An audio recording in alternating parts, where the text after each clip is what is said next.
remove her from the doorway. And of course this was the first of the violence which she expected. But I searched out her house, found a healthy looking baby, no soldiers, no munitions. And I came back and she was still lying on the floor where I had cast her, and I was leaving. And she was dumbfounded.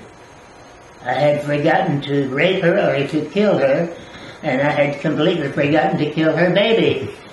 She couldn't believe it. And she stammered out a question or two, and I said to her, "Go back to your baby," in a rather impatient voice. She dashed in, the baby was perfectly well, and she dashed out to me, and she could not believe it. How can it be this savage has come into our home, as I was told he would? He did not molest me, he did not molest my baby, and he's going on. And I said to her, "Woman, if you had listened instead of shouting, I would have told you." And I left. Shortly thereafter, she came running after me after I had searched out a few more houses and brought me a sandwich of Blutwurst, which I don't like. But it was her way of saying, "Thank you for not killing us, thank you for not molesting us, thank you for not doing anything bad to us, and I'm sorry, but I expected that of you." Well, I had to take the sandwich, of course. No graceful way of getting out of that. But she, again, typified a large number of civilians. We had others who were more cynical, less believing, and we had a few who were really hard-nosed and who were not about to be mollified by our behavior, even though our behavior was, for the most part, above reproach.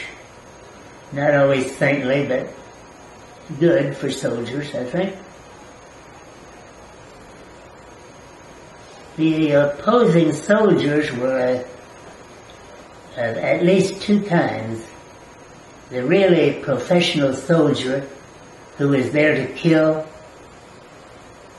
and who did it skillfully, quickly.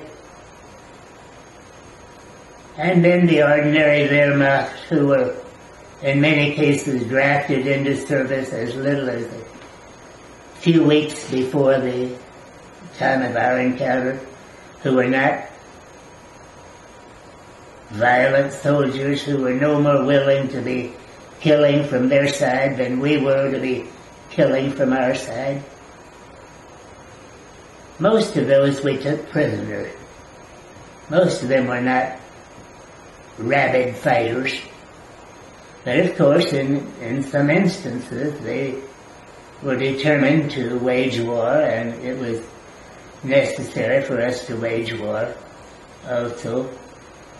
And of course, there was more than enough of that. And it's never a pleasure to recall any of it.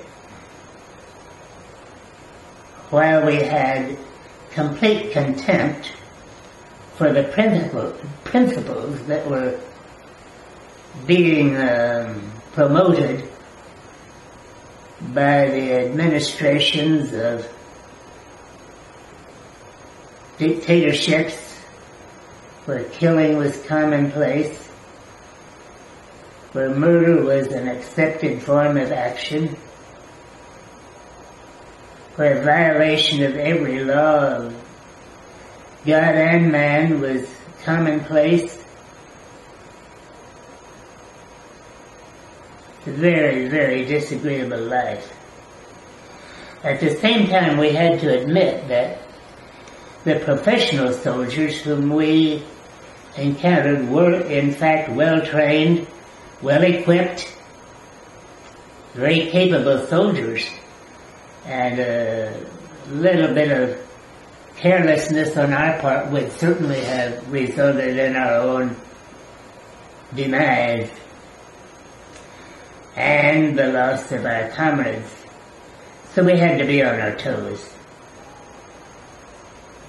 One of the weapons of war that the enemy had was the so-called Tiger tank. And the Tiger tank was from a purely mechanical point of view, was a wonderful weapon of war. Sturdy, fast, accurate, rather easily defended, rather uniformly successful when it attacked, and it was skillfully manipulated by the people in it. So a Tiger tank was a fearsome thing to see, especially if it was coming toward you, as it would be in war. Anytime if you were close enough to recognize that that's a Tiger tank approaching me, you probably had very few minutes to say your last prayer, because he probably was going to annihilate you in a matter of minutes. So we were never happy to see Tiger tanks come. I was never happy to see combat at any time during the war, and we saw more than enough. The only time I can remember being happy to see Tiger tanks approach me was on the very last day, or rather the first day after the last day of the war, the day the war ended. And I shall remember that day as long as I live, for it was a happy day. We had heard all sorts of false rumors. Civilians would tell us, "Oh, I've heard that your president has died. Oh, I've heard that thus," and on and on. Usually rumors of no substance at all. And we would nod and acknowledge their news, thank them, and dismiss it. But of late, some of the rumors sounded almost plausible.